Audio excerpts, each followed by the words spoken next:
Bismillahirrahmanirrahim. Alhamdulillahirabbil alamin.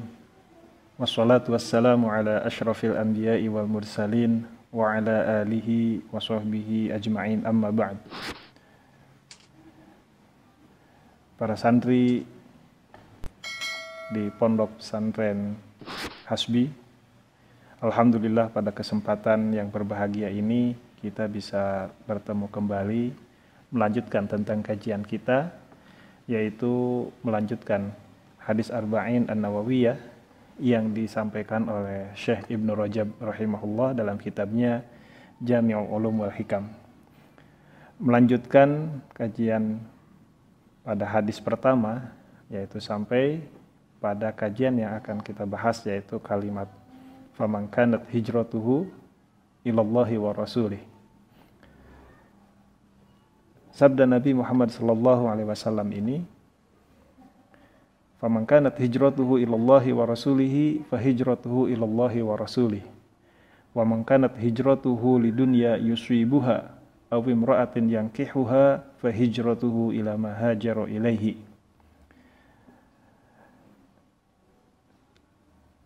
Ketika Imam Ibnu Rajab menyampaikan mengawali pembahasan tentang penggalan hadis ini, beliau menyampaikan seakan-akan ingin mengulang, menegaskan pembahasan sebelumnya, bahwa ada dua kaidah yang cukup besar bahwa terkait dengan niat ini. Yang pertama adalah bahwa amalan itu tergantung bagaimana niatnya. Diterima atau ditolak itu tergantung dengan niatnya. Kemudian pahala amil, pahala yang melaksanakan amalan ini, itu juga tergantung dengan niatnya. Baik atau buruk, dia akan mendapatkan pahalanya itu sesuai dengan kadar niat yang diniatkan oleh orang itu. Jadi di sini sangat vital posisi niat itu. Ketika amalan itu tanpa diniatkan, kemudian amalan itu tidak akan mendapatkan apa-apa, dan lebihnya lagi adalah seorang amil yang melaksanakan amalan itu, dia tidak mendapatkan apa-apa. Gitu. Amalannya jadi rusak karena tidak disertai dengan niat yang baik atau dengan niat-niat yang tidak diperkenankan oleh Allah dan Rasulnya, dan sang amil yang melaksanakan pun tidak akan mendapatkan apa-apa. Bahkan bisa sebaliknya. Gitu. Ketika diniatkan buruk, maka dia harus mempertanggungjawabkan niatnya tadi. Ketika menjelaskan penggalan hadis ini, faman kanat hijratuhu ilallahi wa rasulih, fa hijratuhu ilallahi wa rasulih. Rasulullah menyampaikan, kemudian mengaplikasikan niat dalam hadisnya melalui hijrah. Karena hijrah adalah amalan yang sangat besar sekali, bagaimana para sahabat radhiyallahu saat itu mereka mendesak kepada Rasulullah kapan akan hijrah. Saat itu Rasulullah sudah mengizinkan ke Habasyah, kemudian ada beberapa kelompok yang pergi ke sana, kemudian ketemu dengan Najasyi dan dipersilakan, dan Rasulullah ketika menerima perintah untuk hijrah, maka beliau pun meminta kepada para sahabat untuk segera hijrah. Nah, dan Rasulullah memberikan catatan di sini, seakan-akan bahwa hijrahnya itu harus jelas dan tegas. Apa? Faman kanat hijratuhu ilallahi wa rasulih, fa hijratuhu ilallahi wa rasulih. Barang siapa yang hijrahnya, yang berpindah tempatnya karena Allah dan Rasulnya, fa hijratuhu ilallahi wa rasulih, maka hijrahnya itu akan mendapatkan bagaimana yang dia niatkan.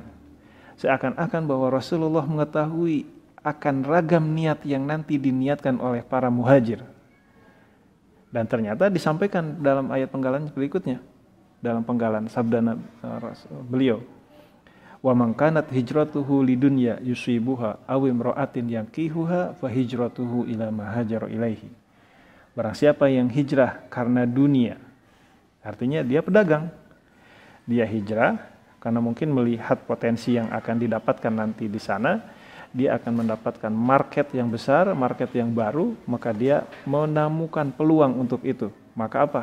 Maka beliau pergi ke sana. Gitu. Maka mereka pergi ke sana dan ini memungkinkan untuk merubah niatnya. Yang tadinya niat karena Allah dan Rasulnya, akhirnya berubah karena niat untuk apa? Untuk dunia. Dan dia adalah seorang pedagang. Begitupun dengan seorang perempuan. Bisa saja ketika seseorang itu misalkan pemuda, atau mungkin juga sudah yang nikah, dia ingin menikah lagi, kemudian nikah dengan orang yang berhijrah atau orang yang di Madinah, maka dia apa yang sampaikan, awim ro'atin yang kehuha, atau karena perempuan yang kehuha, maka dia akan menikahi perempuan itu. Fahijratuhu ila mahajaro ilaihi. Maka berpindahnya tempat tadi, dia akan mencapai apa yang dia cita-citakan. Ketika dunia, dia akan dapat. Ketika perempuan, dia ada dapat. Para ulama khalaf, ya, banyak yang mengaitkan hadis ini dengan satu kisah Arab Badui yang saat itu dia berjanji untuk menikahi Ummi Qais, tapi ketika ada perintah untuk hijrah, Ummi Qais menyegerakan untuk hijrah. Ketika diminta untuk menikahi, maka apa? Ummi Qais mengatakan, saya akan menerima, tetapi kamu harus hijrah. Mungkin bahasa kita seperti itu. Lalu apa? Yang Arabi ini, dia pergi, mengikuti Ummi Qais untuk hijrah, dan akhirnya menikah di tempat itu. Nah, bahkan dikenal dengan muhajir Ummi Qais. Orang yang pindah karena Ummi Qais gitu. Dan, tapi para muhadits, Ibnu Hajar rahimahullah, dan juga Ibnu Rajab rahimahullah mengatakan tidak ada sanad yang bisa dipertanggungjawabkan tentang keterkaitan hadis ini dengan cerita yang tadi, Muhajir Ummi Qais. Makanya ini hanyalah sebuah permisalan dan yang Rasulullah memandang bahwa ternyata perpindahan itu punya potensi niat yang beragam. Makanya ketika Rasulullah mengatakan hijratuhu ilallahi wa rasulihi, maka Rasulullah mengulang kembali fahijratuhu ilallahi wa rasulihi. Sedangkan yang lainnya Rasulullah tidak mengulang kembali, tapi fahijratuhu ila mahajar ilaihi. Sekian banyak nanti akan banyak niat-niat yang menyertai hijrah. Tetapi Rasulullah mengatakan dengan kata yang sangat singkat, fahijratuhu ila mahajar ilaihi. Begitupun dengan kita. Kita tahu ada perintah untuk thalabul ilmi. Ada perintah untuk jihad, maka di sana akan bersaing niat karena Allah dengan niat-niat yang lain. Tapi ujungnya adalah bagaimana niat karena Allah ini mendominasi niat yang lainnya, sehingga niat kita hanya karena Allah dan Rasulnya.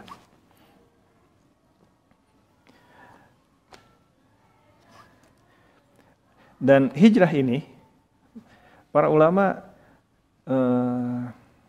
menyepakati ya, ketika hijrah ini yang dimaksud adalah hijrah berpindahnya dari tempat, bukan hanya tempat dari satu tempat ke tempat lain, tetapi tempat yang tidak memungkinkan untuk melaksanakan syariat Islam. Contohnya apa? Susah untuk berkerudung, melaksanakan sholat berjamaah atau apa. Mungkin kita tidak bisa membayangkan bagaimana peraturan itu datang. Tetapi di tempat-tempat yang lain yang belum mengenal Islam dengan baik, peraturan mengekangnya, itu adalah sebuah ketidaknyamanan yang sangat. Atau mungkin juga ada beberapa politisi misalkan yang sangat Islamofobia, kemudian bentuk apapun yang mengilustrasikan atau menggambarkan keislaman kita, maka dia sangat membencinya. Dan itu terjadi. Bagaimana di pemberitaan itu, orang yang berkerudung kemudian kerudungnya ditarik gitu. Dan itu tidak semua bisa menerima. Belum sepenuhnya diterima gitu. Dan bagaimana ini? Nah, maka ketika hijrahnya seorang penduduk di suatu tempat pindah ke tempat lain dengan tujuan yang tegas bahwa saya ingin berkerudung karena di tempat ini saya tidak bisa berkerudung, maka saya pindah ke tempat lain yang nyaman dan memungkinkan untuk melaksanakan syariat ini. Atau juga mungkin untuk melaksanakan sholat dari satu tempat yang di sana tidak bisa dilaksanakan sholat, kemudian pindah ke tempat lain yang sangat terbuka untuk itu, dan ini adalah termasuk hijrah. Gitu. Dan lalu bagaimana ketika kita misalkan tinggal di tempat yang sebaliknya, dari tempat yang misalkan di Indonesia nyaman, bisa berkerudung, kemudian melaksanakan sholat, kemudian berjamaah. Nah, dikatakanlah misalkan bila disyirki, ya, tempat yang tidak memungkinkan untuk kenyamanan itu. Lalu apa? Para ulama mengatakan boleh saja, tetapi dengan tujuan yang jelas, kemudian kita bisa mengukur keimanan kita. Sejauh mana keimanan kita bisa bertahan dengan itu. Tetapi ketika keimanan kita tidak terjaga, maka hindari saja. Seberapa penting itu. Misalkan diplomat kan harus siap ditempatkan di mana saja. Maka pilihannya adalah ketika kita melihat, kemudian bagaimana kondisinya, bagaimana disurvei ya, memungkinkan maka pergilah, tetapi ketika tidak memungkinkan maka pertimbangkanlah gitu, tujuan itu. Dan kalaupun misalkan harus belajar dan kita dapat beasiswa dari sana, contohnya, lihat lagi, pertimbangkan. Kalau tidak ada peluang lagi yang di sana, cuma ada tempat di sana satu-satunya keilmuan yang bisa kita gali di sana, maka itu adalah sebuah ijtihad kita yang harus pergi ke sana. Tetapi ketika ada di tempat lain, maka sebaiknya untuk dihindarkan. Karena menjaga agama itu lebih diutamakan. Ini terkait dengan masih dengan hijrah ya. Dan ketika Rasulullah SAW menerima muhajirat, orang-orang perempuan yang hijrah, itu Rasul ada dalam Al-Quran, A'udzubillahi minasyaitonirrajim, idza ja'akumul mu'minatu muhajiratin famtahinuhunna. Mereka itu ditanya sampai bersumpah. Sumpahnya apa? Bahwa mereka berpindah tempat itu karena apa? Mereka bersumpah, ya Rasulullah, mungkin bahasa kita ya, Rasulullah saya bersumpah, saya hijrah bukan karena saya lagi bermasalah dengan keluarga saya, sehingga saya lari gitu. Dan juga bukan karena untuk duniawi. Tetapi karena apa? Karena untuk kecintaan kepada Allah dan Rasulnya. Ini bisa dilihat di dalam hadis Sunan At-Tirmidzi, ya. Kemudian di Musnad Al-Bazzar dan sebagaimana disampaikan oleh Ibnu Abi Hatim dan Ibnu Jarir. Dari sini bahwa ternyata bahwa ketika kita hijrah, kita harus mempertegas bagaimana niat kita. Apa? Sama dengan kegiatan-kegiatan lain. Dalam Ibnu Rajab mengilustrasikan, kita diajak untuk menelaah tentang niat ini dengan kegiatan-kegiatan lain. Yang pertama adalah tentang jihad. Ya. Tentang jihad, Imam Ibnu Rajab mengumpulkan beberapa hadis. Dan dalam beberapa hadis yang dikumpulkan itu banyak beberapa pertanyaan dari para sahabat yang disampaikan kepada Rasulullah SAW. Di antaranya adalah banyak yang tanya, jihadnya untuk menunjukkan keberanian atau fanatisme golongan, atau juga ada yang Rasulullah ada seseorang yang dia berjihad untuk gonimah. Gonimah itu harta rampasan, ya, ketika perang, atau untuk dikenang, atau untuk dipandang kedudukannya bahwa dia seorang pahlawan karena keberaniannya, karena materi yang lainnya. Lalu apa yang disampaikan dari beberapa hadis ini? Rasulullah apa menjawabnya? Faqala man qatala litakuna kalimatullahi hiyal ulya fahuwa fi sabilillah. Barang siapa yang berperang kemudian dimaksudkan agar kalimat Allah ditinggikan, maka dia berada di jalan Allah. Begitupun dalam hadis yang lain Rasulullah menjawab la syai'a lahu. Ketika orang-orang yang tadi itu diniatkan dengan niat-niat yang tadi, jawabannya dia tidak akan mendapatkan apa-apa. Tsumma qala, lalu mengatakan innallaha la yaqbalu minal amali illa ma kana khalisan wabtaghi bihi wajhu. Sesungguhnya Allah tidak menerima dari amalan itu kecuali amalan yang dia diniatkan dengan ikhlas dan hanya mengharap ridha Allah Subhanahu wa taala. Dari sini jihad adalah amalan yang sangat luar biasa. Seseorang tidak bisa berjihad kecuali dia sudah mempunyai keahlian tersendiri. Bahkan dalam beberapa keterangan, seseorang itu ketika dia mau berangkat jihad, itu tidak bisa langsung mengangkat senjata. Tetapi ada fase-fase yang harus dilewati.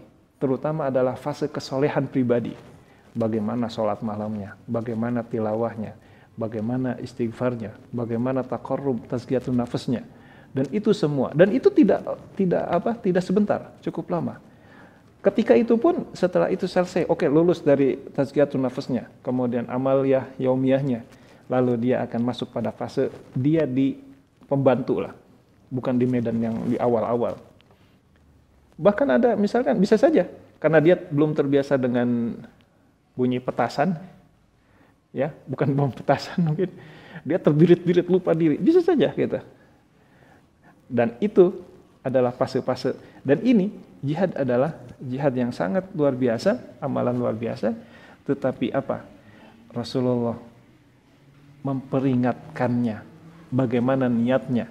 Niatnya adalah kalimatullahi hiya ulya fahuwa fisabilillah, atau makana khalisan wabtaghi bihi wajhu, maka dia akan mendapatkan pahala dari jihad itu. Di dalam hadis yang lain, Imam Ibn Rajab mengajak kita untuk menelaah satu amalan lain yang hampir serupa dengan amalan jihad. Apa? Yaitu thalabul ilmi, mencari ilmu. Ada beberapa hadis, ya, di sana Imam Ibn Rajab mengatakan, mengumpulkan hadis di sana, di dalam hadis itu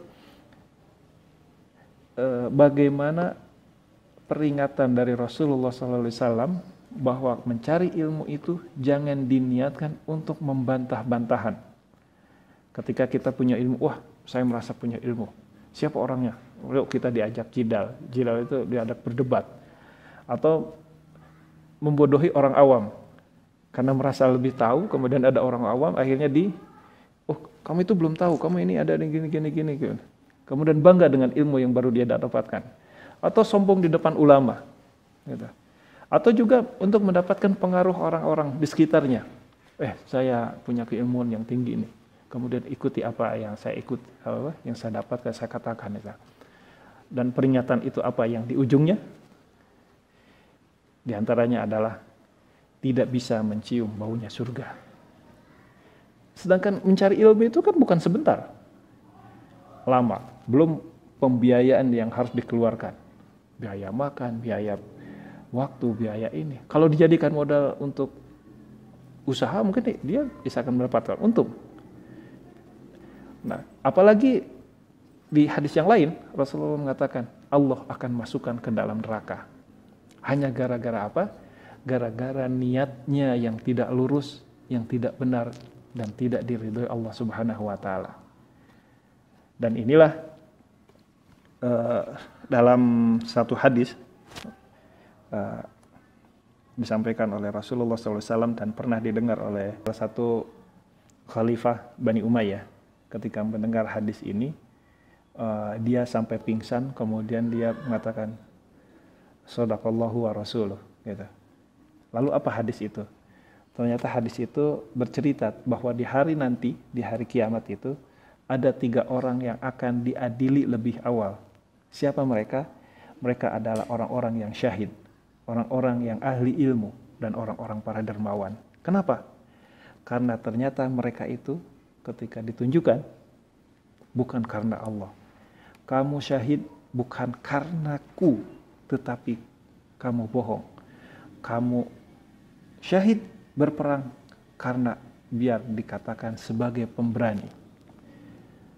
Orang ahli yang berilmu, dia ahli Quran, dia ahli, kemudian mengajarkannya, kemudian banyak muridnya. Kamu berdusta. Karena apa? Kamu melakukan itu biar dikatakan sebagai seorang alim.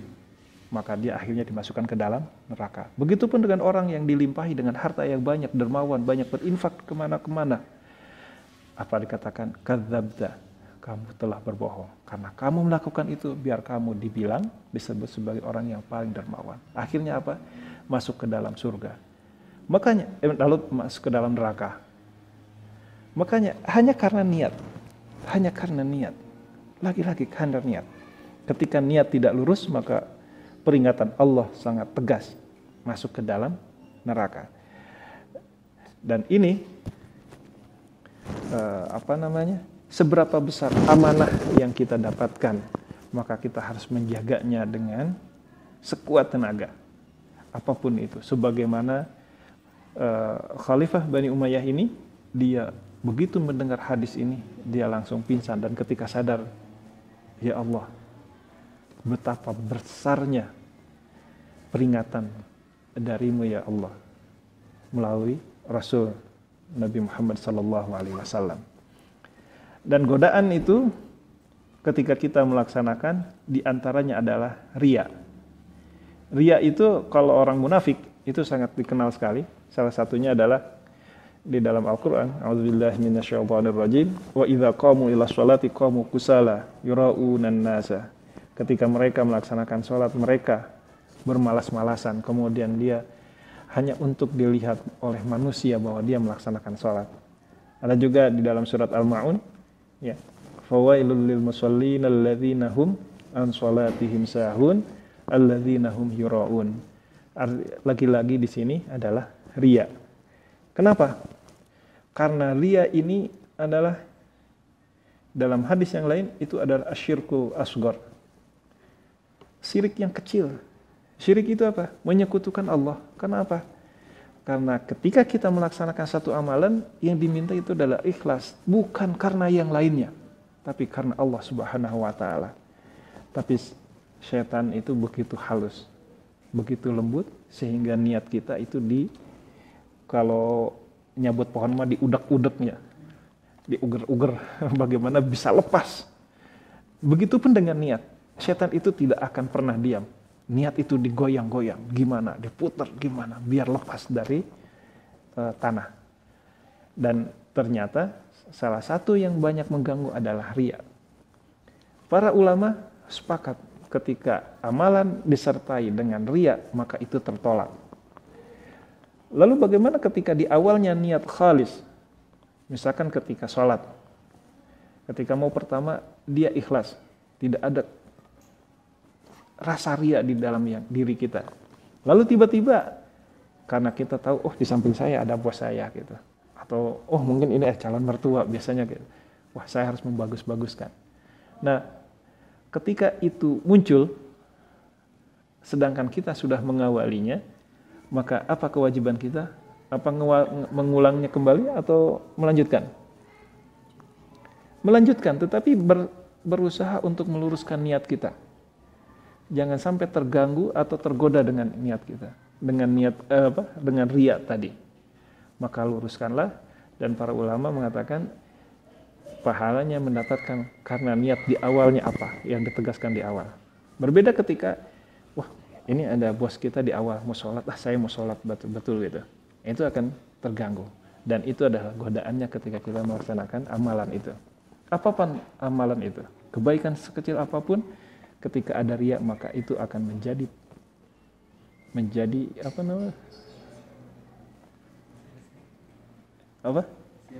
Iya, akan sia-sia, dan itu menjadi kayak virus yang menggerogoti tubuh kita, bagaimana tubuh kita bisa lemah dan hancur. Begitupun dengan riya. Amalan kita adalah yang dituju, bagaimana amalan kita menjadi amalan yang tidak menghasilkan apa-apa. Dan ini dalam banyak sekali hadis yang disampaikan oleh Imam Ibnu Rajab dalam kitabnya ini. Salah satunya adalah yang diriwayatkan oleh Abu Hurairah radhiyallahu an.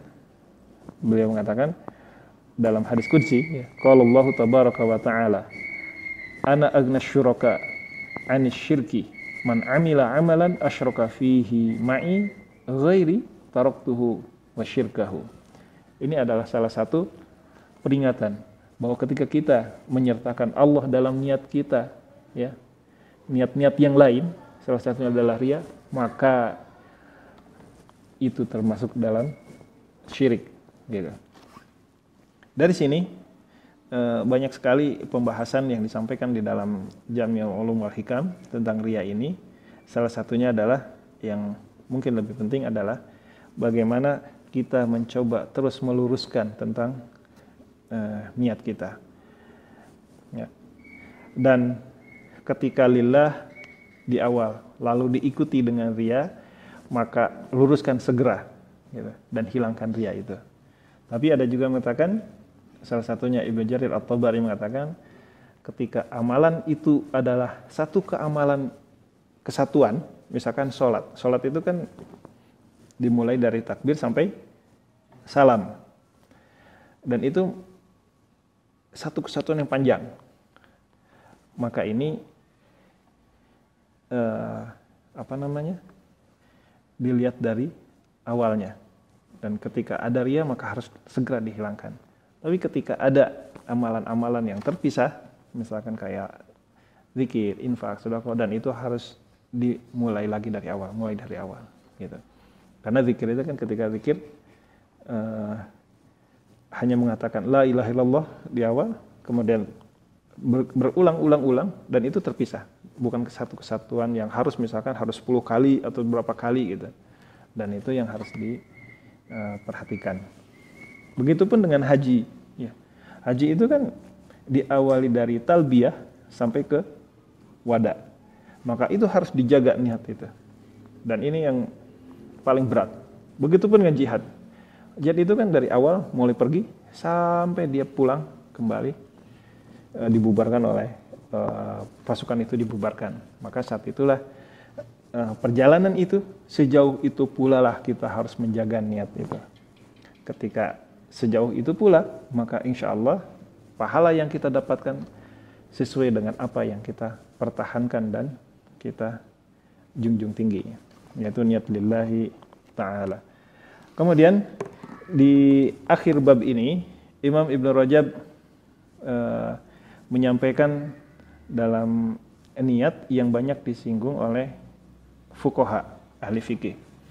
Di bab ini beliau mengatakan bahwa niat menurut ahli fikih ya, itu untuk membedakan satu amalan yang satu dengan amalan yang lain. Misalkan gini, sholat. Sehari semalam kita ada sholat fardu 5 kali. Tetapi selain itu ada sholat sunnah. Dan sholat sunnah pun ada berapa kali? Ada rawatib. Selain rawatib apa? Ada tahiyatul masjid misalkan kalau masjid. Ada sholat duha. Ada sholat malam ya, tahajud. Ada syukur wudu. Dan itu banyak sekali. Maka untuk membedakan antara sholat yang satu dengan yang lainnya, dibutuhkan niat yang jelas, tegas ketika akan melaksanakan sholat. Nah, tentang bagaimana talafuz bin niyah, ya, di Imam Ibnu Rajab sempat menyinggung, tidak ada kewajiban, dan itu kesepakatan para ulama, karena niat tempatnya di hati, tapi ada beberapa para ulama yang melihatnya mustahab. Mustahab itu disenangi gitu. Karena untuk mempertegas dari sholat itu. Lalu bagaimana dengan zakat? Zakat pun sangat disinggung oleh Imam Ibnu Rajab di sini. Yang menarik adalah salah satu kisah yang disampaikan oleh beliau di dalam ini, dan ini merupakan kisah yang disampaikan oleh Rasulullah, oleh para sahabat ya, di dalam hadis Nabi Muhammad SAW. Ada seorang ayah, dia berinfak, mungkin dibawa ke masjid, ke amil. Lalu beberapa hari kemudian, tiba-tiba anaknya membawa barang, yang barang itu adalah barang yang diinfakkan oleh ayahnya. Lalu ayahnya bertanya, kamu dapat dari mana ini? Oh, saya dapat dari amil. Lalu Rasulullah didatangi oleh ayah tadi ini. Ya Rasulullah, saya menginfakkan, kemudian saya dapat ini, kemudian tiba-tiba anak saya mau bawanya. Ternyata apa? Kamu mendapatkan niat kamu, dan anak kamu mendapatkan haknya. Gitu. Artinya apa? Niat si ayah ketika mau menginfakkan, menzakatkan hartanya, itu adalah dengan niatnya mendapatkan. Tentang hartanya nanti diolah oleh amil itu, kemudian ternyata anaknya termasuk mustahik, maka dia mendapatkan haknya. Dan itu sudah terlepas gitu. Dan dari sanalah ada yang mencoba untuk menghindarkan melarang ketika menginfakkan harta kita kepada anak kita, karena dikhawatirkan ada rasa kasih sayang yang akhirnya mengutamakan, sedangkan anak kita dan saudara kita yang ada menjadi tanggung jawab kita itu adalah kewajiban walinya yang terdekat dengan kita. Dan di sana ya, ada yang membolehkan dan ada yang mencoba untuk menghindarkannya.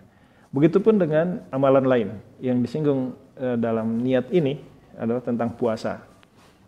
Puasa di bulan Ramadan yang wajib, sedangkan yang sunnah di bulan lain ya.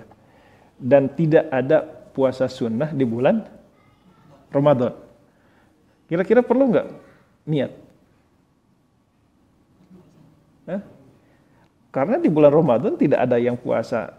Artinya ternyata niatnya itu di sini ada yang di Imam Ibnu Rajab mengatakan kemungkinan untuk tidak niat harus ya, memang itu menjadi salah satu keharusan, tetapi tidak perlu menegaskan sebagaimana ketika sholat. Ketika sholat, seseorang akan memungkinkan dia sholat yang lain dalam waktu yang bersamaan. Waktunya sholat zuhur misalkan.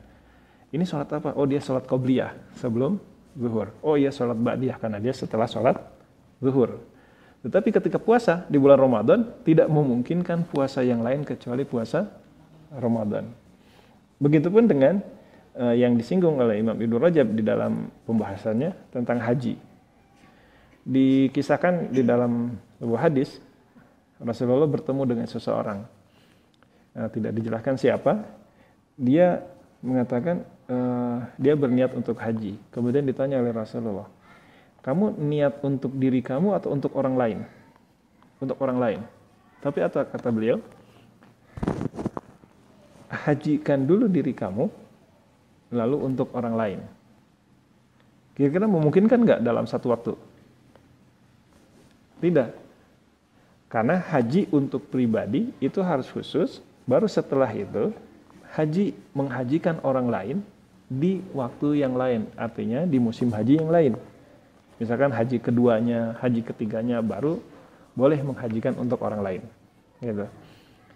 Nah, lalu bagaimana dengan niatnya? Ada beberapa, mungkin singkatnya, ada ulama ya, tidak ini di dalam kitab Ibnu Rajab ini, Jami'ul Ulum wal Hikam, niatnya ada yang mengatakan niatnya itu dengan mengucapkan labbaik Allahumma talbiyah gitu. Kemudian ada yang mengatakan itu adalah sama seperti takbiratul ihram di dalam sholat gitu. Sehingga niatnya adalah sebelum itu. Kalau diniatkan sebelum itu boleh-boleh saja, tetapi tidak ada kewajibannya. Tapi itu baik. Gitu. Nah, akhirnya apa? Di sini talbiyahnya tetap harus dibaca secara jahar, ya, secara jahar dan berbeda dengan niat. Yang niat itu dicukupkan dengan di dalam hati saja. Gitu. Ada yang pembahasan yang lain yang cukup panjang disampaikan dalam Jami'ul Ulum wal Hikam ini adalah tentang pernikahan, khususnya tentang tolak. Tolak satu kalimat, tetapi dia implikasinya yang panjang. Yang panjang itu apa? Nanti yang tadinya halal menjadi haram, atau yang tadinya halal menjadi lepas, dan nanti ada peraturan-peraturan lain. Ketika dia baru 1 atau 2 kali talak, ada aturan rujuk. Tetapi ketika talak sudah 3 kali terucap, maka itu menjadi haram untuk kembali, kecuali setelah dinikahi oleh orang lain, baru dinikahi kembali. Artinya, bagaimana tolak itu bisa nyampe? Di sini pembahasannya, para ulama banyak menekankan kepada bagaimana niat dia mengungkapkan itu. Apalagi kalau kalimatnya adalah kalimat kiasan, bukan kalimat saya talak kamu, atau mungkin saya kembalikan kamu ke orang tuanya, ke orang tua kamu. saya kembalikan kamu ke orang tua kamu. Kira-kira kalau kita niatkan untuk talak, maka jatuh. Tetapi ketika tidak, maka tidak. Dan ini sangat panjang, sangat tegas, tapi kita mengambil ibrah dari kalimat ini. Kalimat talak adalah sesuatu yang dihalalkan oleh Allah Subhanahu wa taala tetapi sangat dibenci. Karena apa? Karena keutuhan rumah tangga adalah mimpi kita semua, dan ini yang diharapkan oleh Rasulullah SAW dan Allahnya. Keutuhan bukan hanya kesatuan di dunia tetapi juga sampai di akhirat kelak. Tetapi yang harus hati-hati adalah bahasa kiasan yang mengarah ke sana untuk dihindari. Ketika kita niatkan talak, maka itu akan jatuh. Mungkin kita main-main atau apa, dan kita untuk hindari. Dan mudah-mudahan dengan pembahasan ini, mungkin pembahasan yang sangat singkat sekali, mungkin banyak hal yang dalam kitab Ibnu Rajab ini terkandung tetapi tidak tersampaikan. Setidaknya dengan pembahasan ini Allah mengingatkan kita untuk terus senantiasa memperbaiki niat, meluruskan niat, sehingga kita mendapatkan apa yang mengantarkan kita pada ridho dan Allah Subhanahu wa taala. Sehingga jangan sampai kita sudah capek-capek ternyata nggak dapat apa-apa gitu. Dan begitu pun dengan sebaliknya. Mudah-mudahan amalan-amalan kita walaupun sedikit tetapi bisa bernilai di hadapan Allah dan bahkan bisa berlipat ganda, berlipat-lipat. Ketika kita datang, kita niatkan untuk silaturahim, kita niatkan untuk thalabul ilmi, kita niatkan untuk mengasah kembali, mengevaluasi segala hal yang telah kita lakukan sehingga esok hari harus menjadi lebih baik lagi. Dengan apa? Salah satunya adalah dengan memperbaiki niat kita. Sehingga amalan-amalan kita tidak sia-sia. Dan mungkin ini yang bisa kita disampaikan dalam kesempatan ini. Kalau ada pertanyaan, dipersilakan. Atau kita tanya aja ya.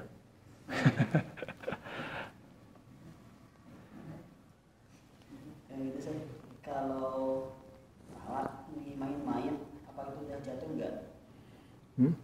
Tergantung niat. Ya, itu ada beberapa ulama pendapat tentang ini ketika kita main-main, tetapi ikhtiyatan, berhati-hati daripada kita terjebak dengan jebakan yang kita tidak harapkan, ya, maka lebih baik kita hindari. Ada di dalam sebuah hadis, di dalam ceritakan ini sebuah kisah gitu ya.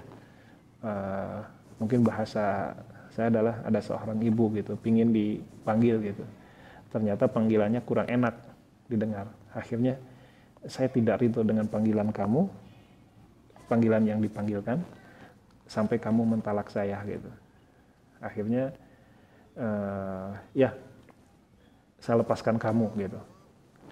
Tapi ternyata ketika itu mengadulah kepada Umar bin Khattab radhiyallahu anhu. Ketika disampaikan, enggak, saya niatkan lepaskan itu, ya saya lepaskan unta saya gitu. Ternyata apa? Maka itu kembali ke niat kamu dan dia adalah istri kamu gitu. Walaupun ini adalah main-main tapi menyakitkan. Dan ini mendebarkan ya. Ada permainan lain lah, masa nggak ada permainan lain gitu. Wallahu a'lam bishawab. Wassallallahu ala sayyidina Muhammadin wa ala alihi washabihi wa barik wasallim. Kita insyaallah ketemu lagi pada pertemuan yang akan datang. Wassalamualaikum warahmatullahi wabarakatuh.